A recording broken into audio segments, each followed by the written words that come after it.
General Moin তিনি অত্যন্ত দুর্বলতার পরিচয় দিয়েছেন। বোঝাই যাচ্ছে এই সেনাবাহিনী কমান্ড করার জন্য তিনি সম্পূর্ণভাবে অনুপযুক্ত এবং ব্যর্থ হয়েছেন। তার কোনো প্রয়োজন ছিল না প্রধানমন্ত্রীর কাছে গিয়ে তার কাছ থেকে নির্দেশ নেওয়ার। সেনাবাহিনীর MBML স্পষ্টভাবে বলেছে বিদ্রোহ কিভাবে দমন করতে হবে। এই বিদ্রোহ দমন করার জন্য সেনাবাহিনী প্রধানের কারো কাছ থেকে নির্দেশ গ্রহণ করার কোনো প্রয়োজন ছিল না, কিন্তু তিনি ইচ্ছাকৃতভাবে কিংবা আওয়ামী লীগ সরকারের উচ্চপদস্থ ব্যক্তিবর্গের প্ররোচনায় এই অফিসারদেরকে রক্ষা করার জন্য তিনি যাননি এবং এই হত্যাকাণ্ডের দায় তিনিও এড়াতে পারেন না, যেমন এড়াতে পারেন না প্রধানমন্ত্রী শেখ হাসিনা এবং আওয়ামী লীগ নেতৃবৃন্দ। বাংলাদেশ সেনাবাহিনীর মনোবল ধ্বংস করে দেবার জন্যই এই ধরনের নারকীয় হত্যাযজ্ঞ সংগঠিত হয়েছিল, একথা বলাই বাহুল্য। এই হত্যাকাণ্ডের পরের দিন 28শে ফেব্রুয়ারি তারিখে যেহেতু সেনাবাহিনীর অভ্যন্তরে অফিসারদের মধ্যে ক্ষোভ ক্রমশ ধূমায়িত হয়ে উঠছিল, ক্রোধে ফেটে পড়ছিল সেনাবাহিনীর সদস্যবৃন্দ। এতজন সেনা কর্মকর্তার হত্যাকাণ্ড তো একটি বিরল ঘটনা। এদেরকে শান্ত করার জন্যেই তৎকালীন অবৈধ প্রধানমন্ত্রী শেখ হাসিনা সেনাকুঞ্জে সকল অফিসারদেরকে নিয়ে একটি বৈঠক করেন। সেখানে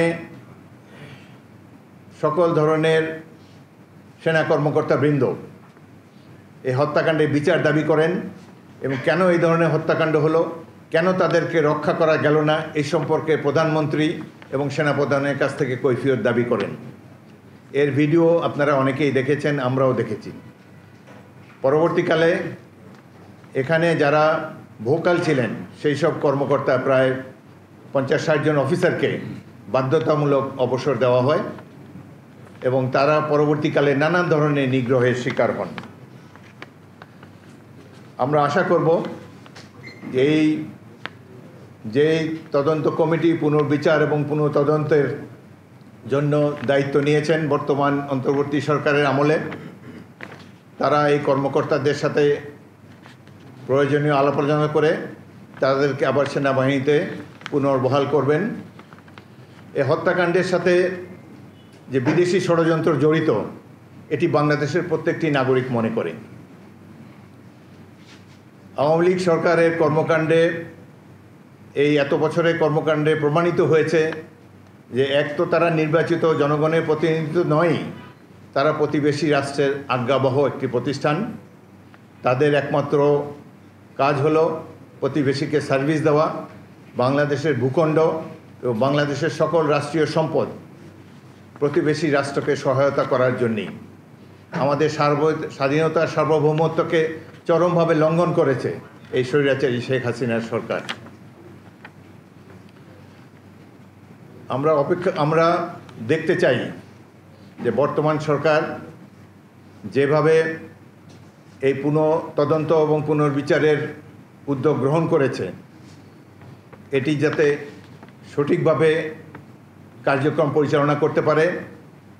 আমরা বিএনপির তরফ থেকে তাদেরকে সর্বতভাবে সাহায্য সহযোগিতা করব এবং অবহিত পরে যে সকল ঘটনার বিবরণ বা যেসব ব্যক্তিবর্গ যারা অত্যন্ত ভাইটাল উইটনেস ছিলেন এই ঘটনায়, তারা কেউ বিদেশে চলে গিয়েছেন, কেউ মৃত্যুবরণ করেছেন।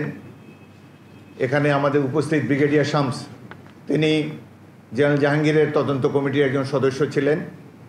এই তদন্ত কমিটি যেহেতু আলোর মুখ দেখেনি এবং যথাযথভাবে কার্যক্রম পরিচালনা করতে পারেনি, তাদের একজন সদস্য এই কমিটি থেকে পদত্যাগ করে গিয়েছিলেন। অনেক অ্যানোমালি রয়েছে, কিন্তু যেহেতু এই ঘটনাটি হৃদয় বিদারক ঘটনা, বাংলাদেশের স্বাধীনতা সার্বভৌমত্বের লঙ্ঘন ঘটেছে এবং ভবিষ্যতেও সুদূর প্রসারী কার্যক্রম রয়েছে বাংলাদেশকে একটা পরনির্ভরশীল রাষ্ট্রে পরিণত করার জন্যে, যাদের কোনো শক্তিশালী সেনাবাহিনী থাকবে না,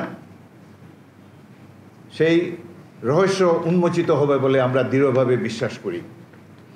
বাংলাদেশ সেনাবাহিনীর কর্মকাণ্ড দেখে মাঝে মাঝে আমরা অবাক হয়ে যাই। এমনভাবে শেখ হাসিনার নেতৃত্বে এই সেনাবাহিনী পরিচালিত হয়েছে, এটি যে একটি ট্র্যাডিশনাল সেনাবাহিনী বোঝার কোনো উপায় নাই। এই সেনাবাহিনীর জেনারেলরা বক্তব্য রাখেন মনে হয় ছাত্রলীগের নেতা বক্তব্য দিচ্ছেন। 1971 সালে আমরা ইস্ট বেঙ্গল রেজিমেন্টের কয়েকজন অফিসার মিলে শহীদ রাষ্ট্রপতি জিয়াউর রহমানের ডাকে সাড়া দিয়ে বাংলাদেশ সেনাবাহিনী গড়ে তুলেছিলাম। আমাদের সৃষ্ট এই সেনাবাহিনী জনগণের আশা-আকাঙ্ক্ষাকে ধারণ করেছিল, প্রত্যেকটি আন্দোলনের সংগ্রামে জনগণের সাথী হয়ে জনগণের আশা-আকাঙ্ক্ষার প্রতিফলন ঘটিয়েছিল। কিন্তু সেই সেনাবাহিনীকে ধ্বংস করার জন্যেই প্রাথমিক পদক্ষেপ হলো এই বিডিআর হত্যাকাণ্ড। তো আমরা আশা করব বর্তমান সরকার নির্মোহভাবে, নিরপেক্ষভাবে এই ঘটনার তদন্ত করবেন এবং পুনর্বিচারের কাজ দ্রুত শুরু করবেন। ইতিমধ্যে অনেক নিরীহ ব্যক্তিকে দণ্ডিত করা হয়েছে, অনেক দোষী ব্যক্তি শাস্তির আওতার বাইরে চলে গিয়েছে।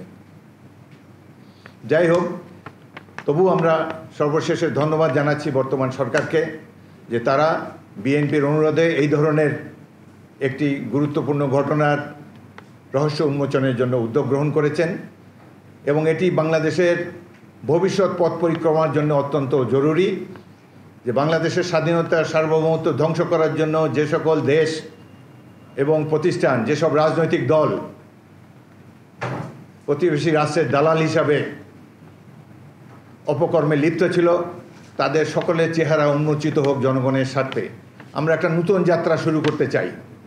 আমরা ইতিমধ্যেই আমাদের দল থেকে বলা হয়েছে আমরা বর্তমান প্রফেসর ইউনূসের নেতৃত্বাধীন অন্তর্বর্তীকালীন সরকারকে সর্বত ধরনের সাহায্য সহযোগিতা করব। আমরা এটিও আশা করেছি যে যৌক্তিক সময়ের মধ্যে তিনি একটি নির্বাচন দিয়ে জনপ্রতিনিধিদের কাছে রাষ্ট্রীয় দায়িত্ব হস্তান্তর করবেন। তার আগে অতি অল্প সময়ের মধ্যে এই নারকীয় বিডিআর হত্যাকাণ্ডের আমরা একটা সুষ্ঠু পরিণতি দেখতে চাই, বিচার চাই, যাতে করে আমাদের যে ক্ষতিগ্রস্ত পরিবারসমূহ তারা যেন এ ব্যাপারে তাদের যাতে অন্তর শান্ত হয়। আমাদের দলের পক্ষ থেকে এবং সাধারণ নাগরিকেরাও বর্তমান সামরিক বাহিনীর কর্মকাণ্ডর প্রতি ক্লোজ মনিটরিং করছি এবং এখন পর্যন্ত যেসব কর্মকাণ্ড পরিচালিত হয়েছে এবং বিশেষ করে শেখ হাসিনাকে শেষ মুহূর্তে দ্রুত সরকার থেকে বাইরে নিক্ষেপ করার জন্যে এবং ছাত্র জনতার বিপ্লবে পূর্ণাঙ্গ সহায়তা করার জন্যে বাংলাদেশের বর্তমান সেনাবাহিনী প্রধান এবং বাংলাদেশ সেনাবাহিনী এবং সামরিক বাহিনীর সকল সদস্যদেরকে আমরা আন্তরিক ধন্যবাদ জানাচ্ছি।